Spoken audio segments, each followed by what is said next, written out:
Hey, welcome to the 140th episode of Just Shoot It, a podcast about filmmaking, screenwriting, and directing. This episode was brought to you by patron Josh Baszler. I'm Matt Enlow. And I'm Oren Kaplan. And I'm Carlyn Hudson. We don't do that, Carlyn. That's just Matt and I get to introduce ourselves. You told me I could say it. You really set her up on that one. That's Cool. So, Carlyn, thanks for joining us. We are just catching up on the director's life. The director's life. Yeah, it's almost the end of the year. In Hollywood, I think it's the end of the year. Mm-hmm. Are you guys getting that close. feeling? It's like this is the Monday before Thanksgiving. And so basically, everyone's going to be out of town until Sundance is over. Yeah, Matt has like this real calendar mentality in Hollywood. And I hate to admit it, but he's usually right. Mm-hmm. Carlyn, how do you feel? I agree. Like, we'll get to what I'm up to later, but I have the script that we're going out to people with, and like we have a plan based on, When people are back in town, basically. Yeah. Yeah. Like if you sent something tomorrow, you'd basically just be throwing it away.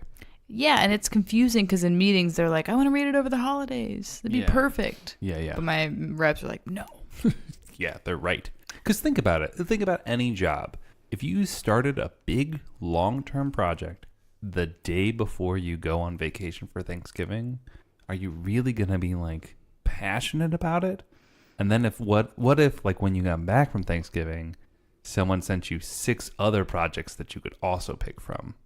What are you going to do? Are you going to remember the project you read over vacation while you're like stressed out with your parents? Right. Well, so I think there's 2 types of projects that you should do in December. And there's a very obvious thing that you shouldn't do, which is what Carlyn just said. You shouldn't like reach out to executives or agents and have them look at your materials at that point. Agents, managers, any of those people are bad news during the holidays, right? Or anyone that has kind of like the regular 9-to-5 job. But the 2 places that I feel like are really active in December is one, commercials are still happening because people are trying to spend their like Q4 money, right, or at least commit it to a job. Like I've been on so many jobs where we don't even shoot till like mid-January, but they want to spend the money calendar year by December 31st. So it's like you're up for all these jobs, but they're like not shooting for a while. I had a call tomorrow about a job, and I was like, when is this shoot? And they're like, oh. We don't know. Yeah. I'm like, wait, they just what? need it to hit their books. Okay. Yeah, that makes sense. Yeah. So that is one. So that's one type of job. And then the other type of job is the indie job. Like it's when that DP that's been busy on that TV show all year becomes available, or your friends that you wanted to write something with or go shoot something with become available. Equipment is easier to get. Stages are easier to book. All that stuff. So I think it's like the developmental time, and I'm sure I've told this story on the podcast before, but my daughter, her name is Winter, and we named her that because winter is like the time in LA where you kind of get to think for yourself about yourself and a little less about like chasing other things, and it's kind of this serene, introspective time that we really like. So anyhow, well, on that note, actually, as winter approaches, we were thinking about like, what's the next year going to hold for us? Like the 3 of us have done quite a bit of stuff over the last year. So we thought this would be kind of a good early year-end wrap out, basically. Yeah. I think we've done a lot of stuff, but we've also seen the industry change in interesting ways. Obviously we've talked about diversity a lot on the podcast, but also just like branded content has like come in full force and disappeared and come back, and a lot of companies have folded in the last year. Oh yeah, Yeah. Go 90 and all these places that would like when we started this podcast, I was like, you're an idiot if you don't move to LA and just talk to anyone about making a show, because everyone's making shows. Like remember Overstock.com like was starting their own like streaming service? No, I do not. Like it's like everyone was making like $1 million web series, and so Not anymore. I was telling everyone like, you got to just pitch any dumb idea, you and your roommates to move to LA, make a show about it. And now it's like no one is doing that. Yeah. So it's interesting when we've all done shows in that space, and it doesn't quite build to anything. Like we have to move sideways instead of up in that vicinity. So yeah, it's interesting to talk about kind of what we thought is going to happen for us next year, or not what will happen, but what we're trying to make happen. Right. Yeah. Matt, what do you got? Boy, good question. So yeah, this year was a transitional one for me. Like I had done a lot of stuff that felt like a step forward in terms of prestige or notoriety or things like that. I did, some stuff for Ellen and some stuff for Facebook Watch and like some broadcast commercials and, kind of some big steps, but also not always the most creatively fulfilling. Like there was always a ton of awesome creative challenges and things like that, but it wasn't the tier one sort of projects. Like if you go way back to one of our first or second episode, like the passion projects basically had kind of fallen by the wayside. So I did do one of those this year that honestly it's taken me 6 months to finish. But so I think that You're talking about your short film. my short film. Yeah. I literally was like color timing it today and we shot it in July, August, something like that. Oh, but it's locked and you're finishing it. Yeah, Oh. definitely. Yeah, it's Cool. it's like pretty darn close. In the meantime, Carlyn got a butt suit, filmed a short film with it, played it at South by Southwest, got famous, got a drug problem, So famous. went way down, Yeah, hit rock bottom, and And now it is back it bounced at the back same place. already. Yeah, well It was done, a rough Carlyn. few months and Yeah. drugged them. That's not a word. Yeah. Well, I think that's kind of interesting. Like, how big do you think personal short projects like play into your plans for like moving forward in your career? Next year? Yeah, that's a great question. Carlyn, you had a very successful short, right? It premiered at South by. It was short of the week. That's kind of like Vimeo stat pick, not short of the week. Pardon me. Yeah. So different. We'll say this: they're both very prestigious online festival style Yeah. demarcations, right? Yeah, I mean I guess that was a year ago. Because I Well, made it played that South by this year. Yeah. But we shot it in September Of last year.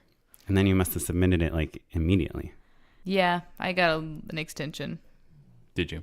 Yeah, because I had, I knew the programmers and She's an And- Austin local. I'm an Austin local, and then Distance, my series pilot, premiered there at 2016. Great. Yeah. So, I was already an alumni, I guess, at that point. Yeah. So, You had a had little wiggle room. you had some email addresses you could. I had some email Yeah. addresses. Yeah. And so what did that short do for you, do you think? Honestly, last year, I feel like every year I'm like not working as much as I want to and never quite reaching, I'm sure we all feel that way. But the year that I made that short, I had made 2 other short comedy films too. And that was just the most like successful and ambitious, even though they all cost like less than $1,000 each. I just needed to make something. I was just like, what the fuck am I doing? Just waiting around for jobs. And this isn't working for me. Like, I'm not on set as much as I want to be. And I just was like, I have to just get out there and do things. And so luckily my partner, he wrote Nice Ass. I did not. But also we would split the cost of these things. And so some we wrote, the other ones we wrote together, but that one he wrote. But anyways, it was nice because we could just be like, okay, we're going to shoot something in 2 months on this, like one of these weekends. Like pick a Saturday. Yeah. Yeah. And the butt one, the only complicated thing was we had to get the costume made. Right, which is a giant butt costume. Which I'm like, it was far and away the most expensive part of the film. It was $350 or $300. Hey, that's a steal. I think that short in particular was such a good way of me regaining confidence as a director, saying like, this is a style of comedy that I can do, and it's really visual, and it's it's like it's short, but it has a very specific point of view and whatever. And yeah, it was like an easy thing to follow up with people on, like, hey, this thing premiered at South by, check it out. It's 3 minutes. So I just was in New York and had all these meetings, and everyone was like, I love that short. Because like, who didn't have time to watch a 3-minute movie? Yeah. Yeah. So what meetings did you have in New York, and how'd you get them? Through my managers, I met with like Animal Kingdom. You know who they are. They produce Short Term 12. They're it's like MGM Studios, Disneyland, Epcot. My mother on the phone goes, of course I know. I Animal Planet. I was like, no, Mom, it's not. I love that channel. I was like, no, it's not Animal Planet. Meerkat Manor. Yeah, okay, that was a good show. But yeah, and like Sarah Jessica Parker's company, and just like companies like that, because people are, I think, getting interested in my feature script. So I met with them about that. And how did what does your manager tell them about your feature script to get the meeting? Like they send a log line or a treatment or something? Yeah, I think they sent a log line, and because I'm not ready to share it yet. It's getting close. Oh, that's interesting. Are you worried that you're going to get this interest and then... It's just not. I mean, I'm on draft. I'm calling it draft 2.5. Mm-hmm. It's just not ready to share. Yeah. It's the close. I mean, usually my first drafts are pretty unreadable. Mm-hmm. This one was a little bit better than a usual first draft because I spent many months outlining and was like very serious about that portion before I went to the writing phase. So it's a little further along than an average second draft. Yeah. How long ago did you start writing? I got permission to tell the story in July. It's a true story? Mm-hmm. Oh, cool. Okay. Loosely based on a true story. It's a comedy? Yeah. Dramedy, comedy. Yeah. Cool. Yeah. Is it about a butt? It's about breasts. It is kind of about these things, though, because it's about sex ed. You're going to cast twins, maybe? I don't know. That's right. Yeah. Cool. So, I guess so.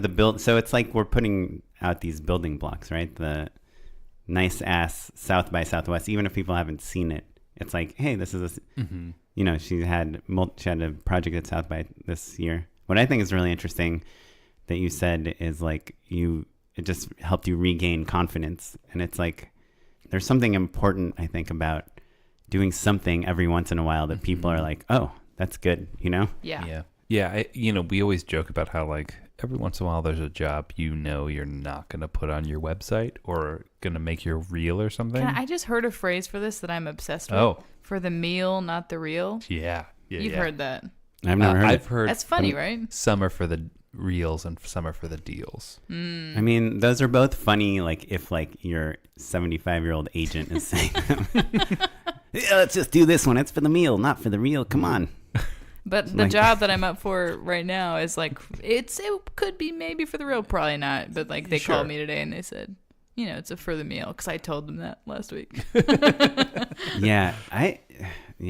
like such a turnoff when someone says that. Yeah, they like, no, I've never heard that term, but people are like, yeah, like I did this job a while ago and I was like, this casting is kind of weird and the scripts aren't very good. I was saying to the producer, like, I'm trying to figure out like in my treatment how to talk about this, but I don't want to be mean and I want the job, obviously.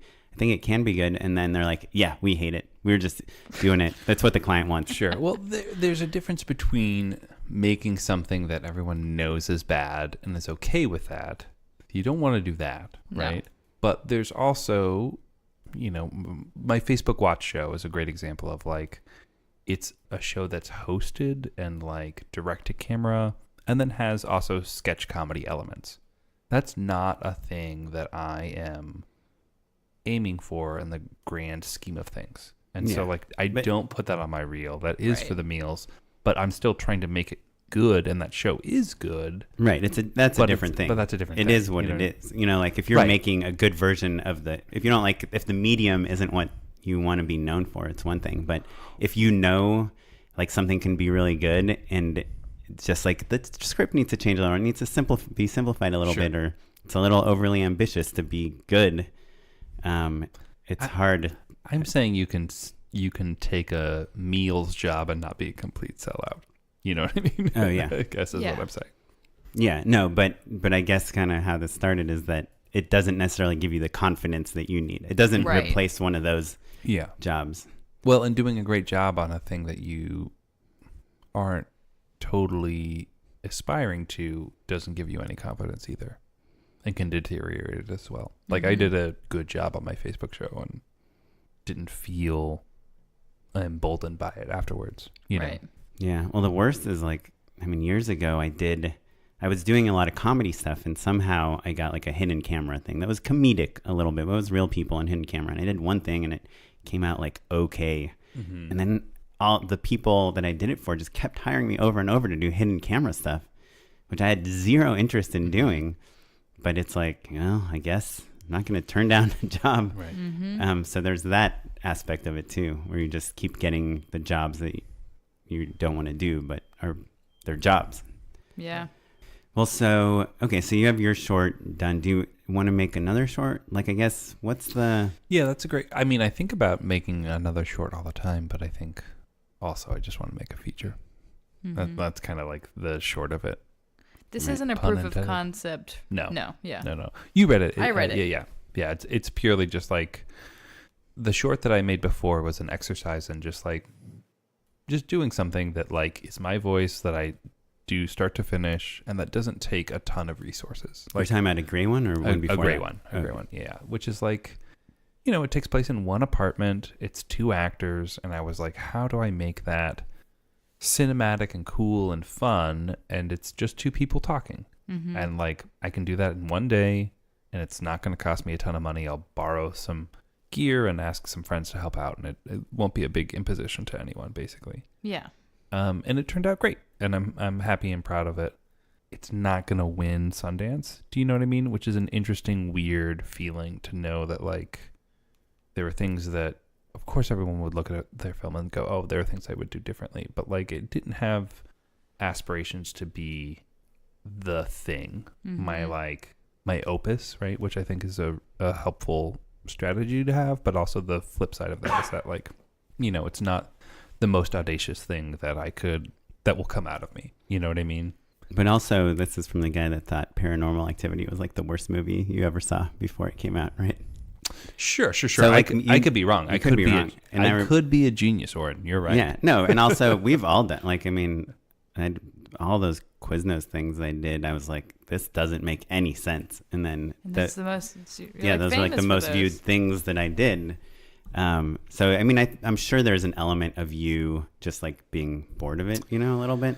Yeah, maybe. I'm not shitting on it at all. I'm totally proud of it. I think it's like it doesn't go so far beyond 2 people talking about their feelings that it's going to transcend that necessarily, I guess is all I'm saying. That makes sense. But do you think I guess this is for both of your shorts, Nice Ass, and your other 2 shorts that we didn't talk about, and a gray one. Do you think it's like a great piece to like show a production company like, hey, look, I made this and here's my script? Because that's kind of what Carlyn's doing now with Nice Ass. And Nice Ass, I'm sure there were moments where you were like, this is so dumb, It's stupid. It's a really stupid short, but we took it seriously and like, just right. to kind That's of maybe paint the picture a little bit more. Nice Ass is basically a person in an ass costume, kind of in rom-com tropes. Is that how would you describe it? Yeah, it's like, exactly. Like he's reminiscing about like his relationship to this person you think, but it's really this woman's ass. Right. It's not sexual at all.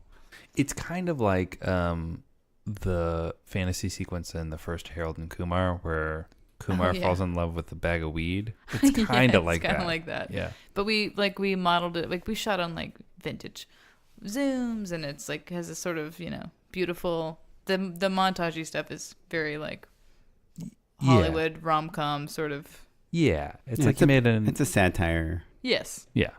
That's the word. Yeah, it's a satire. Thank you. But so you just said that off that short, and obviously the South by laurels don't hurt, but you got all these meetings and people are like, what else do you have? Like, right. But I mean, let's be clear. I didn't get those meetings because of one short I did at South by. I've made a feature. I made the series Distance is nominated for the Gotham Awards. Like I've done, there's, right. I wish I could say, is what you're saying. Yeah. Well, it's just like, I wish I could say this one thing. And, like every time I make something, it's like, this is going to be it. This is the thing that breaks me through.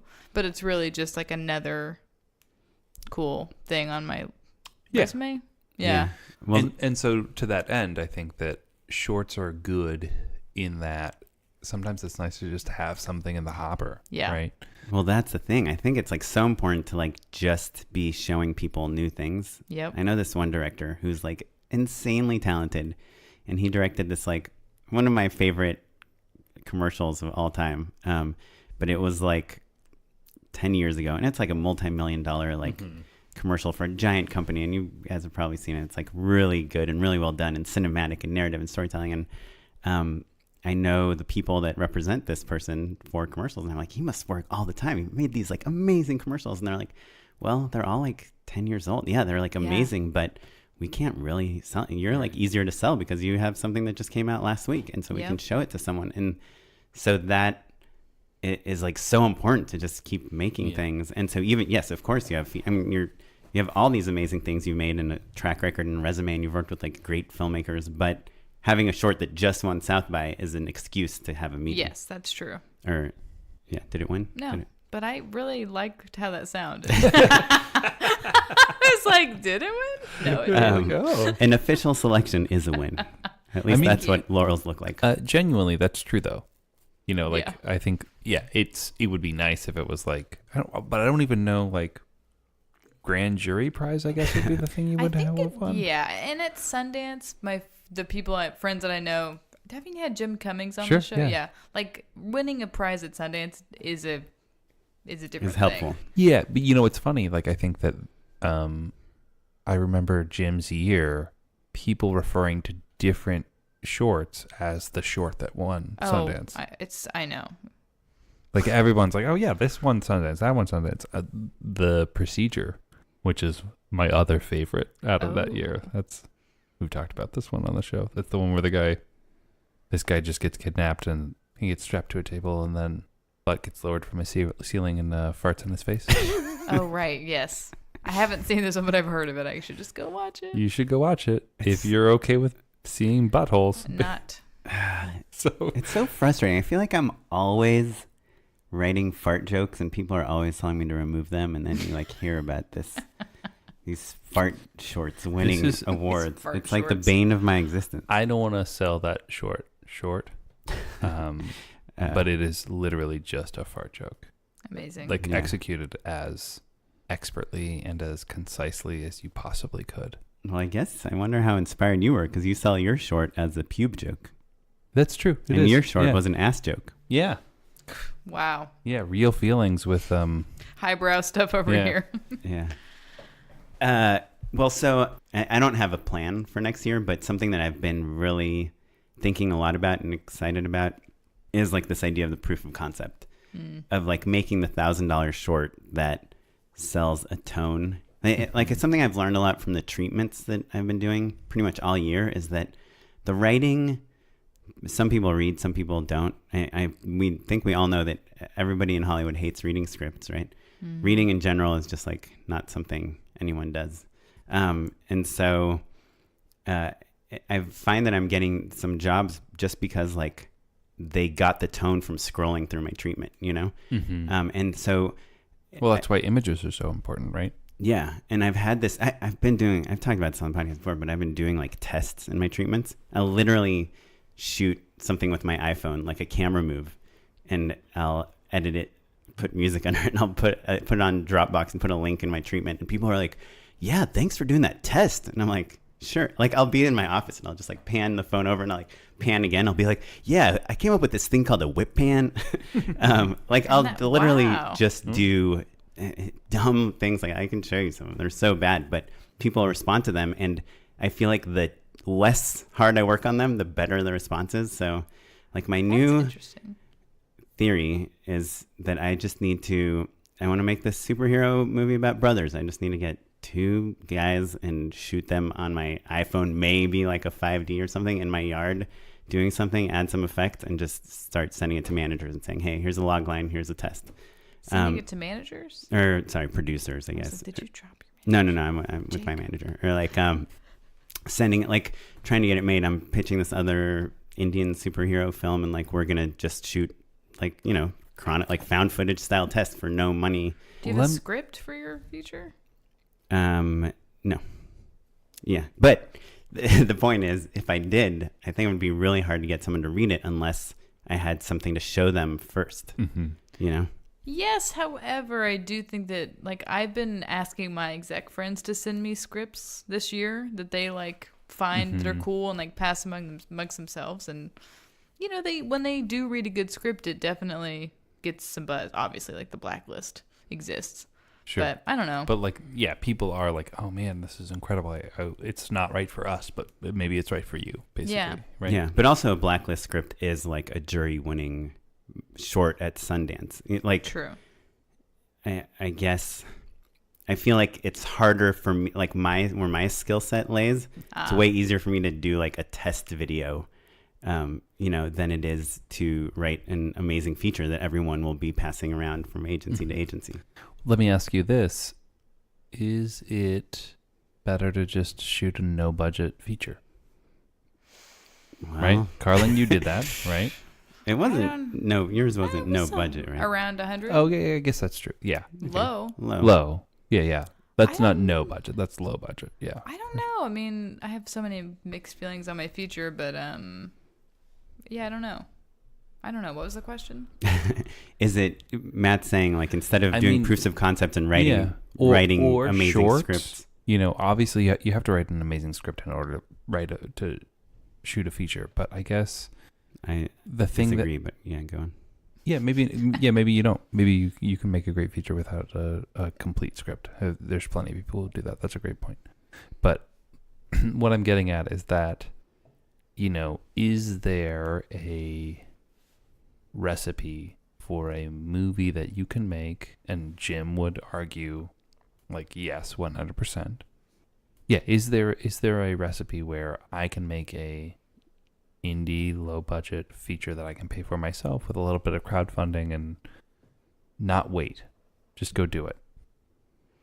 That would is meaningful. Get you a studio feature? Or what that is No, meaningful not in even, what way? Not even It'll a get you studio those feature, great but meetings.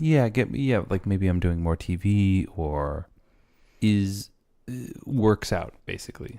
Like well, there's no way around this like 2-year mark for a feature, right? There's Right. just no way. You can shoot your feature in a day. You'll still spend 2 years on it. Sure, I mean, but nice ass you can do in like a month. Yes, but also I have always felt like not having a feature under my belt has held me back, and like also spent a lot of time on a feature that I loved that like ended up going away.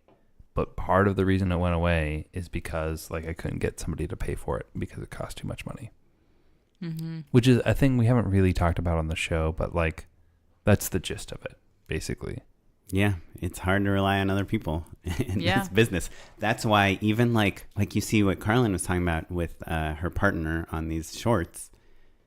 Like if they wrote this feature together and tried to get it financed, and then like a year later someone's like, hey, I'll option this thing, but I want to put my own director on it. Like your partner probably would be like, well, why don't we do it? And you'd consider it like, which frankly, it's the length of time on the features that it just introduces so much room for like destruction. Opportunity. And is, again, we haven't talked about it on the show. That's what happened to me. Yeah, no, it sucks. It's happened. And it happened to people all the time. Yeah, I was the showrunner on a show. Yeah, I sure. had my apartment booked in Canada, and they took the job away from me. I got booted from the second season of a series that I created. Yeah, no, and it sucks. Yeah, It's it great. happens. I mean, I think so. Yeah. Cool. Well, this has been Just Shoot It. I'm so And I'm proud of the podcast, and good luck, everyone. yes, get the guns loaded. Matt doesn't like gun jokes, I don't. but Carlyn's from Texas, so she has a I soft love spot for guns. No, that's not true. Cruise. Oh boy! Let's edit this section out. Sorry, I'm trying to represent Texas accurately? 44% of the country. That's right. But you guys get what I'm saying. And look, this is a question we're not going to answer tonight. But is it better to just shoot a feature? I think nights and weekends. If I guess I feel like making my feature there's so many things I do differently and a lot of things I did right, but it was a little too low concept, my feature, to break through the noise. Mm-hmm. And so I think while it's like a really kind of, you can romanticize the idea of just like getting 50K, making this feature and whatever, cool, but what can you make for 50K that's going to be different enough and special enough that people are going to pay attention? Yeah, right. It's kind of like what you said about your short, because your short's great. It's got great performance, it looks amazing, all the good stuff, but it is a little low concept, right? Yeah, for sure. It's a relationship short. Yeah, it's a relationship short with a pube joke. But that's also true if you make it for 200,000 or $1 million. Yeah. Or 5 million. True. Well, at 5 million, you probably have a name in it. But here's the thing. Go onto YouTube and watch one indie trailer, and I guarantee you will be recommended movie after movie after movie of actors you recognize and probably know the name of, these movies that cost a couple $1 million that you have never heard of and no one saw and don't look very good. Well, frankly. but those are the not good ones, the not good movies. Like, Sure.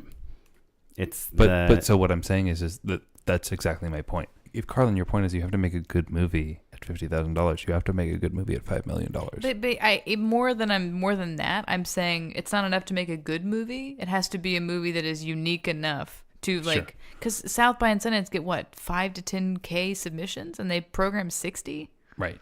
So. But so I'm saying that that's true for those numbers anything. are a little exaggerated, but yeah. But still. It is. I think it's more like 3,500, and they program like 150. Okay, so let's say it's like 8 times as much. Fine. So then you have to still stand out amongst those 150. They could get 200 submissions. You still have to be special. Yeah. And I think that my feature is well executed, and it did well on like this. And it is high concept. Distance you're talking about, right? No, Distance is high concept. My feature is not. Oh. And which one won more awards? But they're both relationship dramedies. Yeah, Distance. Well, Distance is we've talked about this a million times, but it's the one where you co-directed it and you directed one side of a long distance relationship. Well, not even co-directed. There's just 2 directors. You dual know. dialogue, like dual directed? Yeah. You tag teamed an episode, maybe? No. Well, we did co-direct one of the episodes. When they meet, spoiler alert. Yeah. Yeah, but like, you know, that series, a dramedy about a couple in a long distance relationship, like, nobody wants to fucking see that. Been there, done that. Yeah. Right, unless it's like has, you know, the point of view hook that we did. Right. Well, I absolutely hate it when our podcast guests answer a question like this, but I'm going to answer it, which is it just totally depends on the story. And I think if you are saying, which by the way is the same thing I'm saying, I'm not saying it's you specifically, Matt, but if you're saying, I just want to make a feature, let me find something that I care about and I'm excited about, it feels unique and fresh and whatever, and I'm going to make that feature, is that a good idea? I think like you have to kind of start at the concept and be like, this really interests me. Like how is it best served? Because you like, there's this movie, I haven't seen it, but I heard it's amazing, called Mind the Gap, where this guy like went home and it's a documentary, right? Yeah, but it's like about himself and his friends and skateboarding, and like people are just saying it's great because he found this story that merited a feature. Right. You know? Well, but what I'm saying is that sometimes you have to give yourself permission to say, hey, I am going to write a movie that I'm going to make. And like, of course, we all presuppose that we're going to take all of our insight and talent and every bit of experience that we've garnered over the last however many years, and then you put everything you got into a movie, right? What I'm saying is that like, you have to decide, okay, a $50,000 movie could be good enough to break through the noise. I think that's the thing that's still a little challenging, is that there's not necessarily a good example of that yet, you know? Right. Well, Blair Witch Project, the 20-year-old example. Sure. But what about like, you look at what Adi Shankar did, our previous guest, he made that Punisher short, which, for $50,000 you could make that, and off of that you could get a TV job, you could get something, you could get buzz at least. He made a $50,000 short. He claims it was $10,000, but it had Thomas Jane in it and all these things exploding. Wow. And like, but he basically kind of launched this like Marvel, what's it called? The bootleg universe, where he like basically used Marvel properties without permission and made these shorts. And he also produced The Gray, which is, was like a giant blockbuster. A Liam Neeson movie? Yeah.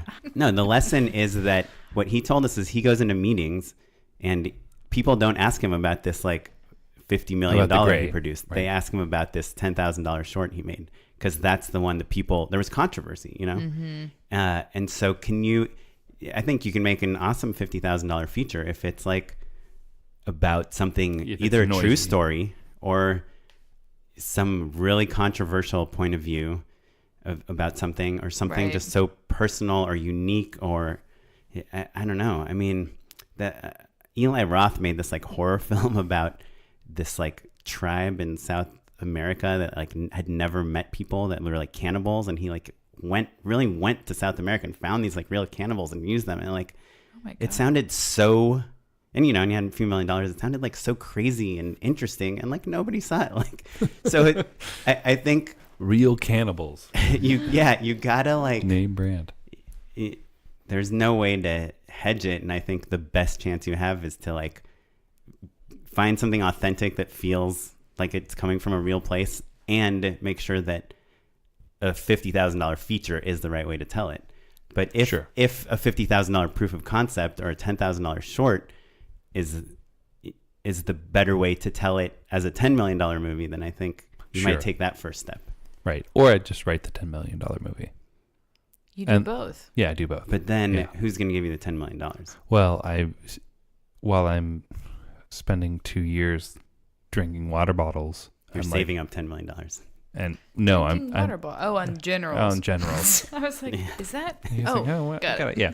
Well, I'm on generals because I'm in that process right now where like I sold a thing and like, I just got an email about, hey, we're taking it out in January instead of November because of all of this stuff, right? I mean, those pilgrims really fuck things up. No kidding. And that's the right decision, and like things just take time. You can do both because the thing that takes time takes so fucking long that I could have shot 2 movies in the time that it's taken me to sell the show. Right, but I guess so. There's two. Right, there's the time element and the money element, and I think my thesis for this episode is that you shouldn't just make a movie because you want to make a movie. You should. I don't totally agree. Right. No, I know. Yeah. I know you don't agree. It's the counter thesis to your point. Wait, is this how this show works? Yes. That's how the script notes. Matt counterpoint. Sorry. No, but I think my point is that if you want to tell a story, you should tell it. And if you don't have the resources to tell it, show people how you're going to tell it, as opposed to just writing a $10 million script and saying, I would do an amazing job at this. Right, which is I have been doing for years. Do you know what I mean? I'm great at writing treatments. I'm great at pitching. I'm great at like writing pilots. And that stuff is all still going at the rate that it goes at. Right, but I'm saying if you're doing the feature of Squaresville with those actors and it's like them 10 years later, or if you're doing Google as a Guy, the movie, then you have the right thing to show them. But if you're doing, a movie about some political or something else, what are you going to show them? Right. Well, that's what I'm saying is like I think I can write a movie that I can shoot for $50,000 that can break through the noise and also do all of that other stuff literally at the same time. I think I can. And we're here to tell you that you can't. No, I don't. No. I think you can for sure. No, I know you both can. That is an A+ joke. Thank you. I'm trying to think of $50,000 movies. But that's the thing. It's like, have you seen a good $50,000 movie? I've seen quite a few good $100,000 movies. Mine is yours is the best. No, but for example, the movie I produced, Computer Chess, which won a jury prize at Sundance. I wouldn't say that it won Sundance. It won Sundance. It won Sundance. One of the many prizes. It I think that was like 120, 130, low hundreds. Yeah. And it made money. It broke through the noise. That movie was extremely unique, and that was a pretty low budget movie that stood out. Well, and I think when I say $50,000 movie, I just mean like when I can just start. A nights and weekends project, basically. That movie Bellflower was done for like no money. You guys haven't seen it. I've heard of that one. I keep bringing it up because I loved it. But I just read this article in Deadline yesterday about the guy that's directing Creed 2. Mm-hmm. Somehow he's like under Ryan Coogler's wing, but his first feature was supposedly made for no money. His second feature is Creed 2. And him and his writing partner wrote a short story, a 10-page short story about a future in LA where there's no LAPD and what happens there. And they just sold it for 7 figures to Legendary after 13 studios fought for it. And he's attached to direct it. So I'm a huge believer in spending $50,000 to $100,000 to make something that gets you to have Steven Spielberg be like, this guy's got something. Let me give him a chance, But I guess the question is, do you want this feature to be famous? To be like, oh, you like Matt is this genius that made this amazing feature, or do you want it to lead to, doing like a movie with Judd Apatow? Well, let me rephrase then. How about this? I think that where I'm coming from, and I think you all can relate, is we're all plugging along. Like we're getting meals. We're getting meals. We're making real progress. I think we've all, if you look at the year for the three of us, we've all made significant progress. Like we are better off than we were a year ago, without a doubt. We have better credits under our belt. We have more experience. You signed with a manager. Carlyn and I are shaking our heads. But I could point directly to multiple things for both of you. I know you well enough to know that like you guys have done some seriously awesome work that you should be proud of and has made your life better and your career better. It's part of the long-term. Right. But, and it's that thing about the confidence. Like I feel like I've made some totally decent stuff this year, but I feel like last year I was on more of a high, riding a high of like the things I was making were like exciting. Sexier. And I was like, yeah. And that's always going to be the case. It's going to be a little bit of a sine ways, but you guys are both on an upwards trajectory. And that's true for me as well. But I think we're all craving leapfrogging, right? Like you can see how in 20 years, 30 years, we will definitely still be better off than we were right now. But are we as high up the ladder as we want to be? I don't think so. Well, our problem specifically, Matt and I, is we pretty much invite people on the podcast that have these crazy success stories. I know. That did like a movie that didn't work. Then they remade that movie and then they did a $10 million HBO pilot. Sure. Talking about my friend Augustine? Yes. Literally, who was great. Yeah. I was thinking you were talking about somebody else. Oh, well, there's been multiple Yeah. stories Because that like story is so common, right? Yeah. But the point is that all of those guests did it. They like bit the bullet and made a feature, and maybe it didn't work, or maybe it was incredible. But like you still just have to keep going. You know what I mean? You do, but like I'm sure we could break down. We could talk about each of these guests, and I could say like why did that work for her, and it wouldn't. It just it's different for every person. Sure. But the common fact is that you have to go for it. Oh, yeah. Right? I guess there's that, of course, which is kind of what this whole podcast is about. But like, I guess from a more like personal, emotional thing is like we are constantly exposed to all these overnight in quotes successes. And so it makes us, we're not looking at all these other directors that we're beating out for jobs. We're looking at the directors that are selling shows to Netflix, that are directing HBO pilots, that are got studio features. Yeah, I don't want to belittle where any of us are. Like, we're all living our dreams. Life is awesome. But I guess what I'm getting at is that how do we get to that next level? How do we get to that next level? And like, this is kind of like my best guess. So let's shift a little bit. People talk about the 5-year plan, right? As like good advice to have, basically. And as just a way of kind of like setting your sights on things. Of course, we all know that like, things change, things happen, like your 5-year plan never lands exactly where you're hoping. It's hypothetical. But before we started the show, we were all kind of talking about like, Carlyn, do you have a 5-year plan? Do you have a goals for when you're 5 years older? Hope to have bought a house. Yeah. So, but they're vague, right? Like, you're not vague. Like, oh, I'm going to buy a house. No, I mean, I think actually this year I've sort of shifted career strategies in a way. Interesting. What's the new secret? Oh, well, let me tell you guys. I feel like, and I'm, I've been doing this a little bit less time than you guys, I guess not much, but yeah, you are younger than us for sure. Much for listeners, just much younger. No, I'm really not. Yeah. I'm kidding. But I guess how I see the industry going is that it's so creator driven and writer driven in a way that I didn't think it was. I guess I thought that more directors were getting hired more often for things, but like over the past year, I'm still doing commercials, and now I just signed with a new company. I'm hopefully going to get more, but I'm mainly getting hired as a writer director and not just a director. Mm-hmm. And so I have even wondered, like, is directing TV really what I want to do, or do I want to write TV? Do I want to write features? And do I want to be a brand as like I'm a voice. I'm not just a director. So that's more my plan now.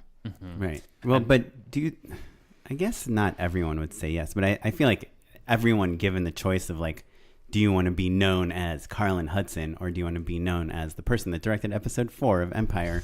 Well, but what I'm getting at is, what are you aiming for? Right. And because there is a distinct difference. Like if you wanted to focus on writing, put together a packet, staff up. Right. You know Where are you what I going mean? to put your time? Are you going to spend it trying to get jobs or trying to create original material? Or even like if you wanted to be like an EP, like oftentimes the move is staff on a show for a couple years, you know, and then find an EP to develop with. Yeah, but I guess for me, I thought I wanted to be a TV director more. And I don't know that that's, not that I would turn down the job. Right. But I think my path now is like, I also didn't have the confidence as a writer until recently. Even though I've been writing this whole time, all of a sudden I'm like, oh, I actually think I can do this. And I think that like, and for me, my like plan to make more features is to write things at a mid-range budget that I can be attached to direct. So that's what I'm working on. And so the 5-year plan then is basically do that, rinse and repeat. Yeah, like continue to write features that I can then also direct. Would you want to do, like, of course everyone wants bigger budgets and bigger studio budgets, but like in this current climate, that means a Marvel movie or a franchise of some sort, you know? Like, would you do a Star Wars? Yeah, I don't think I would in 5 years. Sorry, but like, would you want to, I guess is what I'm saying. Yes. Yeah. In 10 years. He's making a funny face over here. Yeah, Or- and like, it's like, would you be willing to direct my Star Wars film? Like, of course you would do a Star Wars. But there's a difference between, you know, your Ryan Johnson, who's the guy who did the Jurassic Park, the first Jurassic Colin Park? Trevorrow. Colin Trevorrow. Yeah, he's a perfect example. There's like the indie director who then a studio head is like, oh, we could, you know, force that, like trick that person into doing exactly what we want to do. And then a franchise just falls in your lap. And then there's people who have always been like, yeah, I'm headed towards that. Like Ryan Johnson is a better example of like, that guy was always doing elevated genre. And so obviously his dream was to do a Star Wars movie. Do you know what I mean? And like, Oren, you would be a good example of a guy who's like, yeah, always aspiring to do those bigger and bigger things. If a studio exec said, hey, do you want to do a Star Wars movie? I would say yes, but that's not what I'm aiming for. Do you know what I mean? That would be like a weird surprise circumstance where we'd have to have a real conversation about it. Right. And be like, Kathy, listen. Yeah. Kennedy? Yeah. Gail and Heard. I'm just But just bringing this back to what we talked about in the beginning, this tier 1 idea, right? So tier 1 is like a project that you are passionate about. That's all we want to do, right? And I think what Carlyn is saying, and correct me if I'm wrong, is that you realize that the good jobs are the jobs that you make for yourself, right? Yeah. And if you got offered to direct, you know, some amazing true story about like a person with a studio, of course you'd be like, yeah, let's do it, you know? So to me, like Star Wars is like a tier 1 movie, but I think the question for next year. No. But what I'm saying is like, I think that those movies are offered to people. You don't get to. Carlyn doesn't get to write her Star Wars spec, is what I'm saying. Right. Like that. It's like I'm saying it's pure studio system versus self-generating. You know. Yeah, but I think the difference that the only thing that I guess you're making it sound like almost like, well, of course you're going to make your own stuff, but I'm saying I'm not trying to be director first at this point. I'm trying to be like, I'm a writer director, and that's what I do. Right. So if I offered you an episode of CSI Miami, that show's probably not still on, but like some procedural, do you know what I mean? Yeah, Criminal probably Minds. not. Criminal Minds. Yeah. Probably not. I mean, Right. it also, like, you know, I had an opportunity to shadow on Queen Sugar, which is my mentor's, you know, she was the showrunner. I was just like, you know, that show's not me. It's not like, that's cool. My reps were mad, but I was just like, I'm never going to get hired to do that show. It's not my voice. And so I'm just trying to like really cultivate, like, what is my voice? What is the kind of work that I want to make? And What do I do? Yeah. And I have the confidence now to like, yes, I can execute this, and I can be the helm of this, not just the director.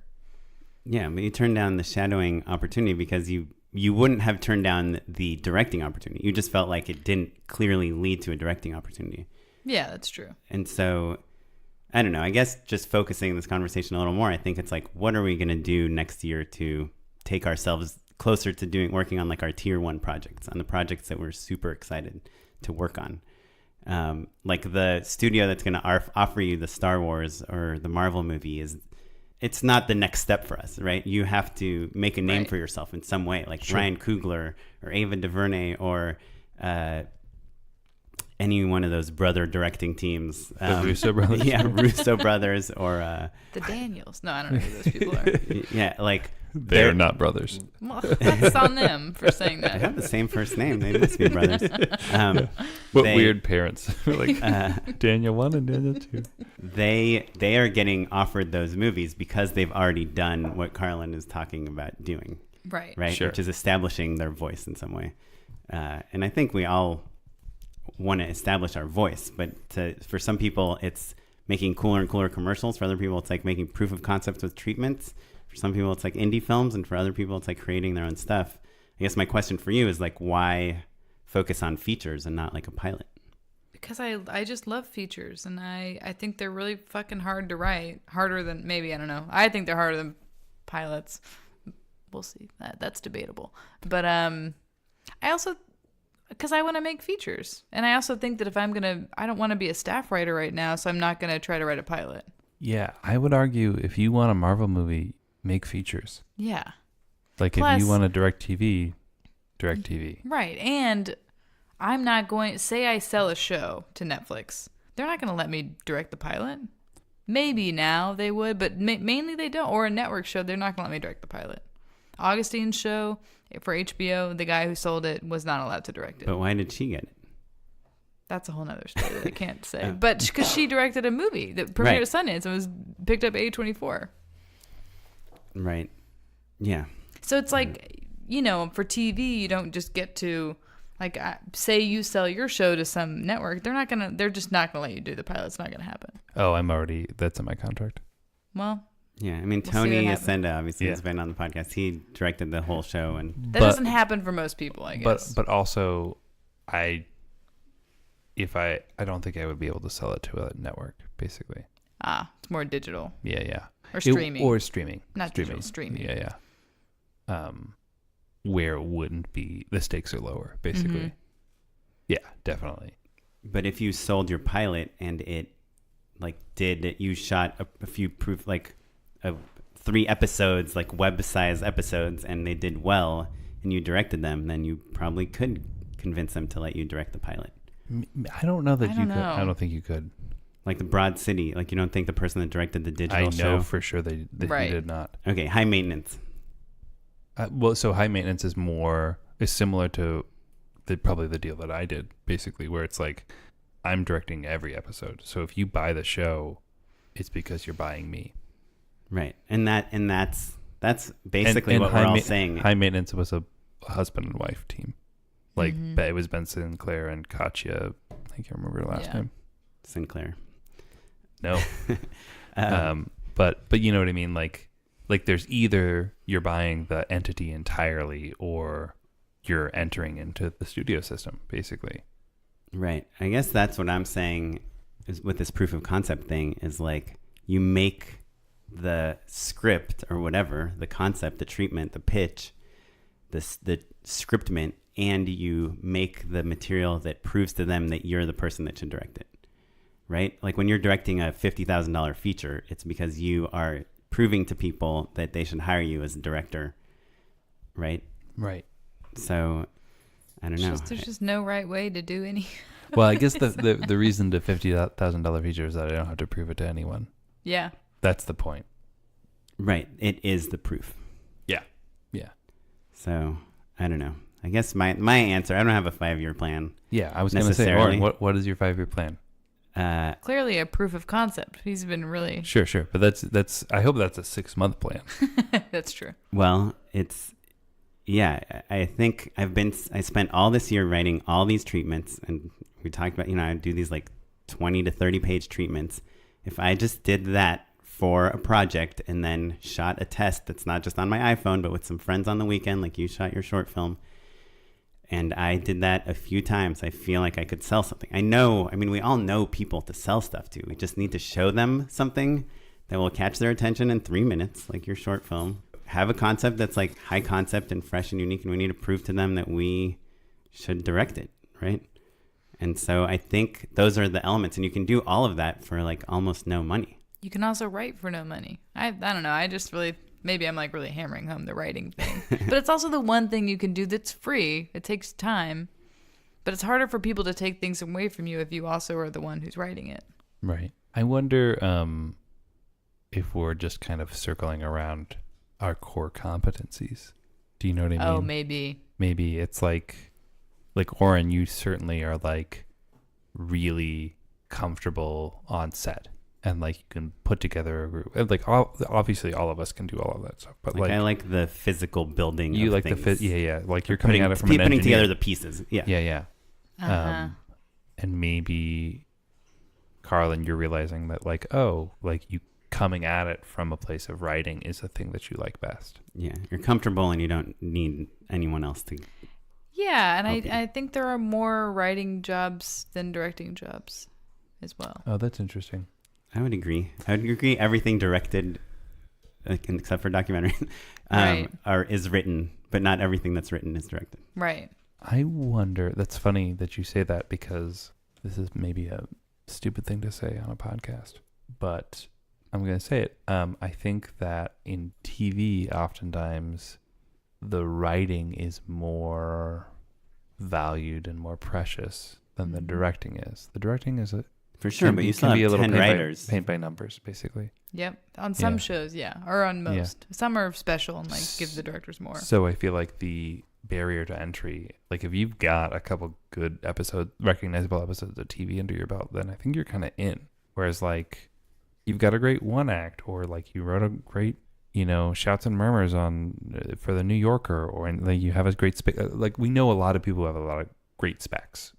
Like great samples are out there. Screenwriting you're talking about. Writing. I'm saying like having a couple episodes of scripted TV under your belt makes you so much more competitive than than an awesome writing sample. So I'm saying comparing getting a writing job to getting a directing job. I think that getting a directing job, even though there are fewer directing jobs for a television show, I think they might be a tiny bit easier to get once you get past that barrier of entry. Oh, I totally disagree. Yeah, I would agree with that too. You would disagree or you would agree? I would agree with what you said. Yeah. But you have to get the first couple. It's not even the That's the first hard part. episode. Yeah. It's the second and the third and then. And then you're in. As a director? Mm-hmm. Yeah. Yeah, I think so. Okay. I mean, I feel like we've heard so many stories of people that have directed like 3 episodes of TV and can't get a directing job for the life of them. Yeah. I mean, nowadays people are hiring like the actors, the cast to direct episodes, and the producers and the writers. We had a writer on our show, producer-writer on our show, that like is not even a really big fan of directors, and he's directing 2 episodes of his show. So that is frustrating in TV that happens. Well, yeah, that they give jobs out like that. But on that writing staff, all of those writers are like super duper brilliant, like name brand people. You know what I mean? And you're like, oh yeah, I've seen that guy at UCB for 15 years. Yeah. Okay. Well, so Matt, what's your 5-year plan? Great question. I think that my 5-year plan is to sell the show up the line early next year. You guys are hearing it in live in real time.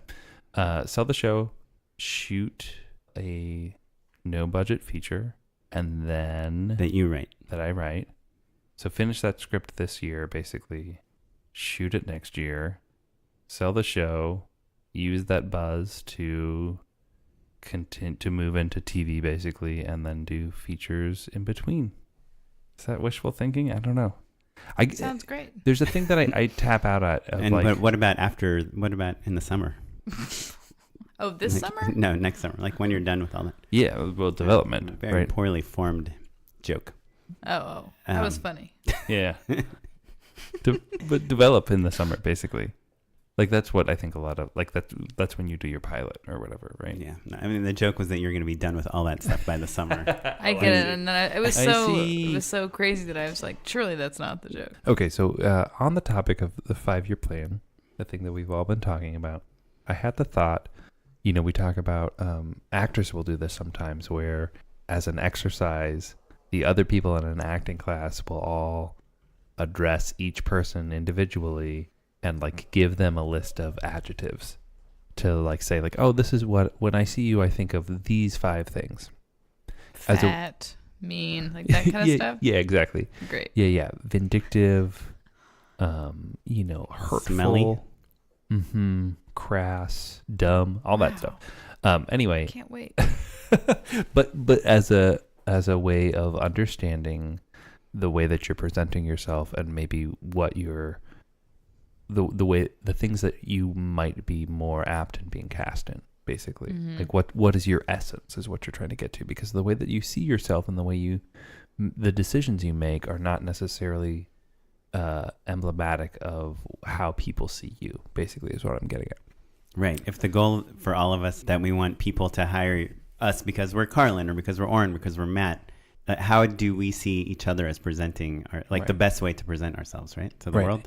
Yeah, exactly. And like what, based off of our track record, what are we doing? What would we guess we are aiming for, basically? So I thought since the 3 of us know each other pretty well and know our work pretty well, that we could do that. Yeah, let's do it. So yeah. I can start because I think, Oren, you're pretty easy. I think that you've been focusing a lot on commercials this year. And I feel like even in conversation, it's easy to lose track of how you want to be making movies. You seem like a commercial director to me. You seem like a person whose goal is to make commercials for a living. Does that make sense? It does make crazy? sense. It's not crazy. I think that the thing that I think you've done really well, I in my opinion, is that you've branded yourself as someone who not only does comedy, but does comedy with special effects and genre-driven stuff that's still funny. And that's what I think is like, I'm like, oh, damn, I needed to work on that, too. Oh, yeah, it's a very clear it's voice. It's super specific. Yeah, that's true. But I would say that knowing you, I would love to see you do more narrative work. Mm-hmm. I want to see that orange short. I've told you that many times. Yeah. Okay. Is it do weird? I respond? Yeah, for sure. Fuck you guys. No. This was weirder than I was expecting. No, it's not. It's gonna be awesome. Carlyn, you're like, it's I'm exactly I'm as out. I weird. gotta go home. Bye. It's not weird. I guess I thought it was going to be a little more prescriptive. Like, well, I guess you told me that I should make a short. Yeah. Same thing you tell me every week. But yeah, no, I think, well, I'm really happy to hear that that you're getting that kind of comedy with VFX kind of background, like a elevated genre comedy, because that is something that was something I actively worked on like 2 years ago. When I got my website, I put Oren Kaplan, a genre comedy director with a VFX background or something like that. And I can't tell you how many treatments I start with. I love comedy and I love VFX, and I love that I can use both of those things in this commercial. I say that almost on every commercial, even if there's barely any VFX. If it's like a phone screen, I just say that because that's what I'm trying to work on. I really enjoy it. I love figuring out how to do the VFX, doing the VFX, and I love comedy because I like it when you can see somebody laughing at something. It's just way easier to me than, it's not easier, it's like easier to figure out if you've done a good job on it than like drama. That's exciting to me, and I do want to make a short. I think I really want to sell a TV show, to be honest, and I agree 100% with Carlyn that like no one is going to hire me to direct TV unless they've either seen me direct something that's exactly the same as their TV show, or I wrote it, or originated it, or created it, or shot the pilot, or did something. So to me, TV is like a little more exciting than features right now because of this. It's just such a long struggle, the feature path, Sure. And I think if you do create your own TV show and it's awesome, I think you could get a multi-million-dollar feature. Sure. Like, I think, Yeah. our friend Tony Ascenda can probably get a decent feature job, because of his TV show. So I don't know, that's something that really excites me. And commercials, I just think are really fun, but they are super stressful.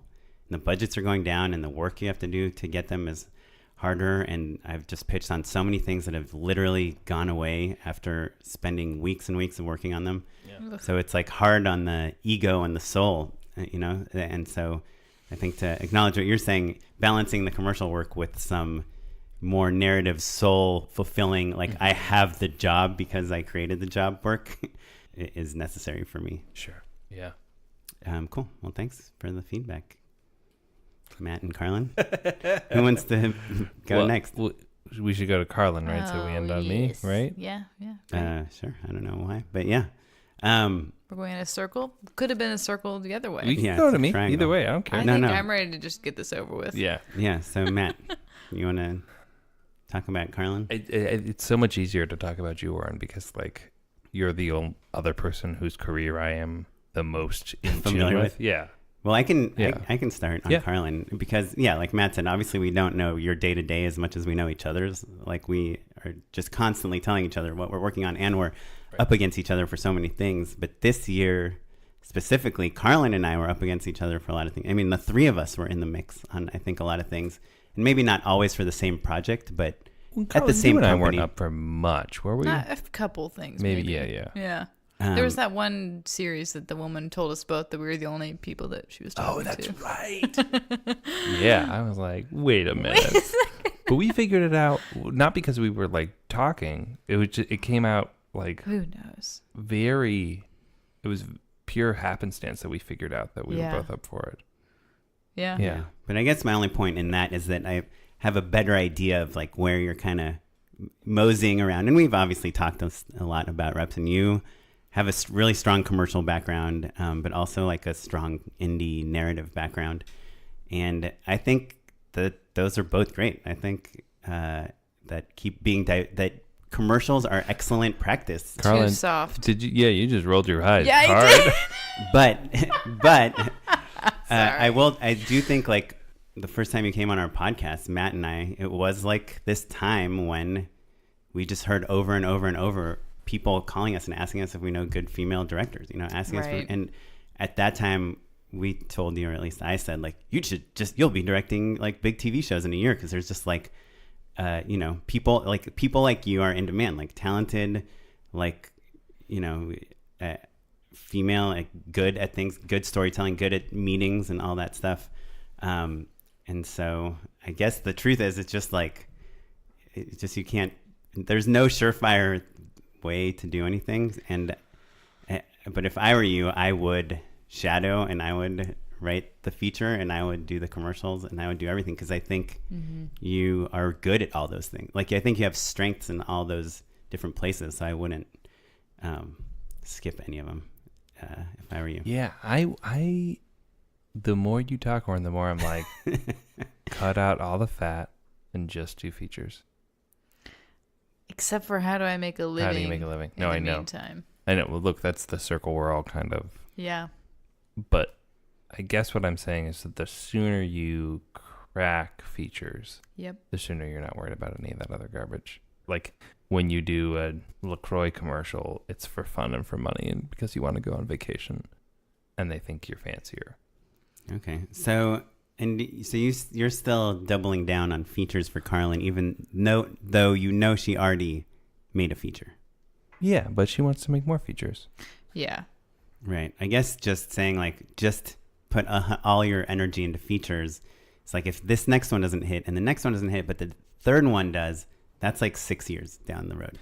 I'm okay with placing bets on Carlyn's ability to make features, though. Do you know what I mean? But also I'm writing multiple features right now, and like not every feature that I write is going to get made, but I could write 6 to 10 features in the next 3 years, easy. Yeah. It is hard. I wish I had a trust fund, because then I would just write and do more narrative stuff, but it's hard to give up commercial stuff too, because it's also just a way of practicing. Yeah, do the other things to like make money and things like that, and like stay above water, but it's an investment in your future. I agree. And also, people say I do want to get staffed in the next year. People get staffed off of plays and features too. You don't have to have just 2 pilots. Yeah. You know. You should have 2 pilots though. But I do have friends who've really gotten staffed off of like having an amazing play or an amazing feature. Let me ask, was that amazing play like buzzy? No, and she's on an HBO show. Cool. Or do you want to respond to what we said? I don't know if there's. No, I feel. I mean, it sounds like I agree with you both. I feel like you agree more with Matt, but I'm like a little bit more right. No, but I wish I could just do. But I'm going hard on all the paths just because you never know which one's going to. Right. Yeah. I guess I first. personally think what makes you a good filmmaker is the rounded background that you have. You know, that you produced for, Computer Chest and Linklater, right? And that you did these lifestyle commercials and also a comedy, web series and like a high concept like digital show and a low budget feature. Like I think you're easy to talk to. The reason we have you on this podcast as much as we do is because we can talk to you about anything directing related. And I think we've never had someone that just sits in coffee shops and writes features all day because they don't have that same background. I think I'm realizing that my advice to both you and Carlyn is obviously like just about what I want for myself and my insecurities. Like so obviously, yeah. Well, that's my advice too. I mean, I'm like, you can have it all, but just shoot proof of concepts, please. This is awful, right? Yeah. Oh boy. No, I mean, I think you've had a really good year this year, and in ways that I would have never expected last year that you would be directing, things for Ellen and things for Facebook Watch. I mean, last year you did those 2 shows back to back. That was like on the high of the Go 90, revolution that just fizzled out. I think you've had like awesome. I think this year you've like really thickened your resume in a lot of cool ways. You have Barack Obama on your reel, and you have TV stuff on your reel, and you have like multi-million viewed videos, on your reel. But I don't know that how much of those things like you can show someone with your script for a show about a girl that's really into comic books, how that sells you as the director. I think as a writer and show creator, you've made a lot of progress. So to me, I'd like to see those 2 things come together. And I know that's what your short's about. And you've done like a bunch of like awesome commercials this year too. And I think that last one you did, the gambling one's like awesome. Like I would kill to have like a commercial like that on my reel because it's it looks like the commercials that I love on TV. It's like simple, looks good, and it's focused, and that's like really hard to find material like that. So I don't know. I know commercials isn't like your passion, but I think when they come up, you should definitely do them. We should all kind of take. I mean, we all love money. Those weekend jobs, but I don't know if you should take if Ellen says, do you want to come on for 10 months and shoot these things again? I think if I were you, I would probably say, just call me for like the big jobs, but I don't want to do 30 episodes of something, because it's not in line with where I'm going. It's very easy to say, yeah, but I feel like you've had a good year and you probably have a little bit of room to make those decisions. And we all go through that time where you're like, I just need someone to hire me for anything. Yeah. And then other times we're like, I can't work on 10 things at the same time. I got to stop and write my feature. So yeah, I don't know. I think for me, listening to your goals and this, I think that, this was a year where you had a lot of great jobs, like money jobs, and creative in a way, but I just think like you need to focus on your long-term career strategy and how you're going to get there. Mm-hmm. And you should look at your short film as like Carlyn made 3 shorts, and one of them won South by pretty much. It won every festival. Yeah. I'm an award-winning director. I mean, you've all seen it, so. But yeah, so it's like I think that's awesome. I'm like so jealous that you did that short and you made that's World War I spec commercial. I don't even know what it's about, but it's like you're making stuff and just keep doing that, and it's what made us all get into film is we made a bunch of crappy videos that like our parents liked, and so we kept making more videos. And my mom hasn't liked any. She tried to watch. Well, I just produced Computer Just, but haven't I told this story? I think so. Yeah, she said, well, I tried to said watch it, Animal but Planet. it's a documentary. And I said, no, Mom, it's not a documentary. And she's like, went back to watch it again. Carlyn, it's a documentary. And I was like, no, it is not. It's shot in black and white. Anyways, she doesn't get it. That's okay. It's fine. Well, what do you think, Matt? Yeah, I think that stuff all makes complete sense. Yeah, and I think is kind of exactly. I think we all have said the things that we heard today, basically, right? Like, in some version. No, Oren? Yeah. Well, I think I think I would have said the same thing if we hadn't just had this conversation. Sure, fair enough. But I don't know. You never know. Like, you wouldn't have gotten the Obama job without the Facebook Watch. Like, sure. The way that this city and business works is so random, I guess my ultimate point is, though, it's totally true. Like, saying yes to opportunities leads to more opportunities, but it also closes you off from being in a different building. So I was in the building and got the Obama job, and I'm so grateful for that. It was a dream come true. But also, if I had been in a different building, something else would have popped up. Do you know what I mean? And so, like, make sure you're in the building that is in line with what you want to be doing. I've said no more in the past year to things in the past couple years than I ever would have thought that I would. Yeah. Just because I'm like, like cool stuff too, right? Yeah. Like, this is maybe not that cool, but I got offered actually an Animal Planet job that was like fat pets. It's so stupid, but it was like directing this like funny show about like Carlyn, overweight pets. And you like fat jokes. I love fat pets. Yes, who doesn't? But I thought, okay, I'm going to be doing this Animal Planet show for 4. I just was like, I can't do it. Yeah. And my bank account regrets that decision daily. But my long-term career, like strategy, glad I didn't. I still love like the Abby Fuller advice that she was, that she gave us is like, take all the jobs, but tell everyone that hires you exactly what you want to do. And Brad Payton, who directed, San Andreas and Rampage and all these giant movies, he got his first movie, an $80 million feature film, it's crazy. by telling the guy who owned the property that he wants to direct the sequel to this movie he did. So I think it's just really important to tell people and show people what you want to do, and then take the jobs and meet the people. Brad was literally in the building when he said that, though. Do you know what I mean? Like, that's the tricky part. Yeah. Yeah. I mean, I think also all of this there's a subtext of like, we all have to make money, right? And we're all fortunate enough that like we had good years and like the support to go to film school or UCLA in the first place, and like, kind of build up, like there's a lot of opportunity that we've already been gifted. And so I don't want to disavow that, Right. but also, I remember when I first got to USC, I realized like everyone gets dealt a different hand, like there's some fucking rich kids. Plenty of them just squandered those opportunities. So I guess what I'm saying is like, we're all just trying to think of like, how can you make the absolute best of the opportunities that you've been given, and how can you generate more, basically. Yeah.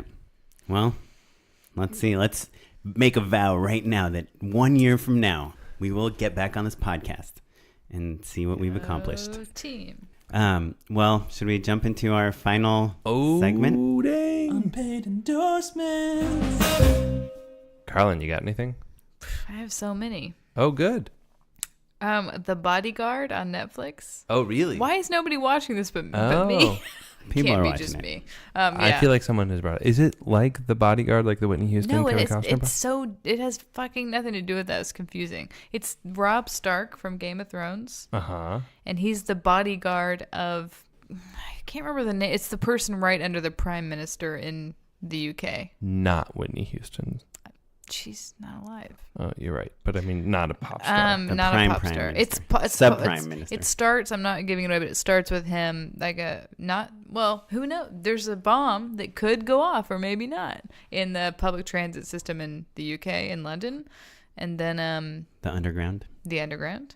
And then he becomes the bodyguard to this woman who's a high up government official and Gotcha. has PTSD. And it's great because of the accents. And they're always saying, ma'am, but it's like mom, mom. Yeah, mom. Yeah. That's It's great. amazing. For a while, I was like, mom, but that was, I love the body. It's like 6 episodes and it's really sexy and kind of heavy handed at times, but it's great.